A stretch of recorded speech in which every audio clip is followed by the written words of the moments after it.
যদি গত এক মাস আগেও আপনাকে প্রশ্ন করা হতো কে make billion dollar in profit crypto market এবং সবচেয়ে কম বয়সী বিলিয়নিয়র কে, সবার চোখে বেশি আসতো স্যাম ব্যাঙ্কম্যান ফ্রেডের নাম।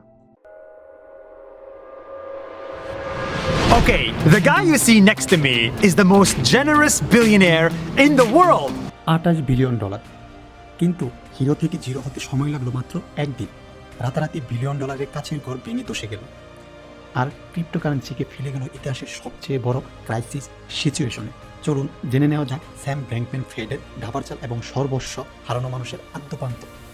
Sam Bankman Fried, one of the second biggest crypto exchange FTX এর সিও, হঠাৎ লঞ্চ করে ক্রিপ্টো এক্সচেঞ্জ 2020 সালে বার্ষিক trading volume 385 billion dollar, 10 million active user এবং 2021 সালে $1 বিলিয়ন রেভিনিউ জেনারেট করে।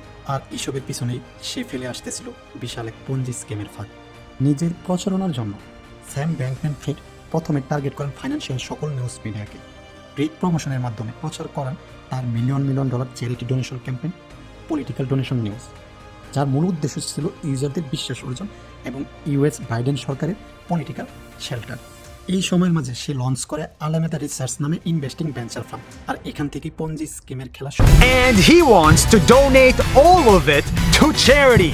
যেহেতু FTX একটি সেন্ট্রালাইজ এক্সচেঞ্জ হাউস, তাই বিগ প্রমোশনালের মাধ্যমে lakh lakh ইউজারদের billion dollar deposit মানি স্যাম ব্যাঙ্কম্যান ফ্রেডের কন্ট্রোলে চলে যায়। ডিজিটাল ওয়ালেট বা ক্রিপ্টো এক্সচেঞ্জের কাজ হচ্ছে তৃতীয় ব্যক্তি হয়ে ইউজারদের মাঝে বাই সেল সম্পন্ন করে দেওয়া, আর প্রতিটা বাই সেল ডিলের জন্য নির্দিষ্ট পরিমাণে ফি কেটে রাখা, যা মূলত এক্সচেঞ্জের ইনকাম সোর্স। কিন্তু স্যাম ব্যাঙ্কম্যান ইলিগালভাবে FTX-এ জমাকৃত ইউজারদের ফান্ড আলামেদা রিসার্চ হাউসে প্রেরণ করতে থাকে। নিজের টাকা ইনভেস্টের বদলে সাধারণ ইউজারদের টাকাই জোয়া শুরু করেন, যা সম্পূর্ণ ইলিগাল ছিল। এমনকি 2021 সালে ইউজারদের টাকায় নিজে ইনসাইড ট্রেডিং শুরু করেন, যার ফলে মার্কেটে ভলাটাইল অস্থিরতা শুরু হয়। নাম না জানা অর্থহীন ক্রিপ্টো প্রজেক্টগুলোর প্রাইস হাজার গুণে বাড়তে থাকে। যেমন সলোনা নামে একটি কয়েন 30 সেন্ট বা 30 পয়সা থেকে $200 উপরে প্রাইস রিস্ক করতে সক্ষম হয়। এই সময় ক্রিপ্টো মার্কেটের বড় বড় প্লেয়ারগুলো নিজেদের শেয়ার সেল করতে থাকেন। 2021 সালের শেষের দিকে মার্কেট প্রাইস উপরে থাকা সত্ত্বেও স্যাম ব্যাঙ্কম্যান কয়েনগুলো সেল দিয়ে ক্যাশ করতে পারছিল না, কারণ ততক্ষণে মার্কেটে লিকুইডিটি ক্রাইসিস শুরু হয়।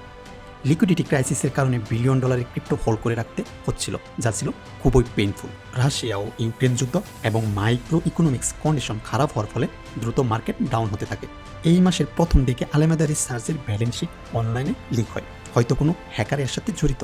ব্যালেন্স শিটে দেখা যায় স্যাম ব্যাঙ্কম্যান $10 বিলিয়ন FTX থেকে আলামেদা রিসার্চে নিয়ে আসে, যা ছিল কাস্টমারদের ফান্ড।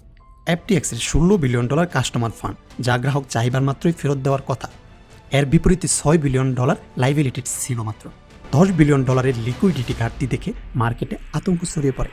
স্যাম ব্যাঙ্কম্যান হোল্ডকৃত ক্রিপ্টো স্টকগুলো ধস নামতে থাকে, যার ফলে 24 ঘন্টায় স্যাম ব্যাঙ্কম্যানের $32 বিলিয়ন সম্পত্তি কমে মাত্র $1 বিলিয়ন চলে আসে, যার বিপরীতে মাত্র $6 বিলিয়ন লাইবিলিটিস ছিল, যার ফলে FTX-এ জমাকৃত কাস্টমারদের ফান্ড ফেরত পাওয়ার সম্ভাবনা চিরদিনের জন্য বন্ধ হয়ে যায়। আর ইতিহাসের পাতায় লিখিত হয় একটি বিশাল পঞ্জি স্কিমের নাম।